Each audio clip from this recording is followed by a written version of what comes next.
Bonjour, faut-il payer soi-même les droits de donation lorsqu'on transmet quelque chose à ses enfants, un immeuble ou des titres par exemple?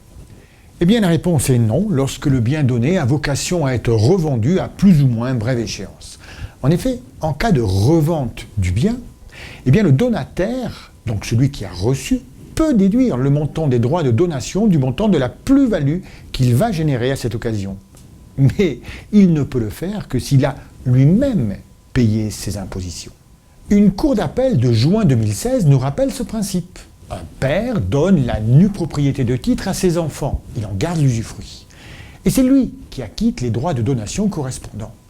Eh bien, cette prise en charge des droits qui incombe normalement aux enfants n'est pas considérée comme une donation supplémentaire.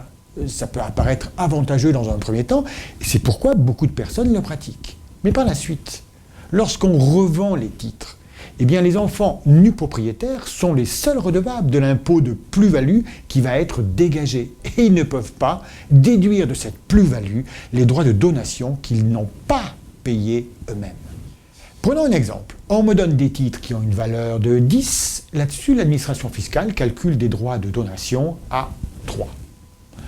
Quelques années plus tard, les titres sont vendus 25. Eh bien, si je pars là-dessus, comment je vais calculer ma plus-value? Si les droits de donation ont été payés par le donateur, c'est-à-dire celui qui a transmis les titres, eh bien, le prix de revient restera à 10, et donc la plus-value sera de 15 par rapport à un prix de cession de 25. Dernière hypothèse, je suis dans une situation où, au final, c'est bien le donateur qui a payé les droits, eh bien le prix de revient va passer à 10 plus 3, 13, la plus-value sera réduite à 12. En conclusion, contrairement à une idée reçue, il est souvent préférable de faire payer les droits de donation par celui qui reçoit le bien, quitte à lui donner les moyens de le faire. Par exemple, par un don familial d'espèces s'il est majeur, ou même par un prêt. En tout cas, pour plus d'informations, rapprochez-vous de votre conseiller.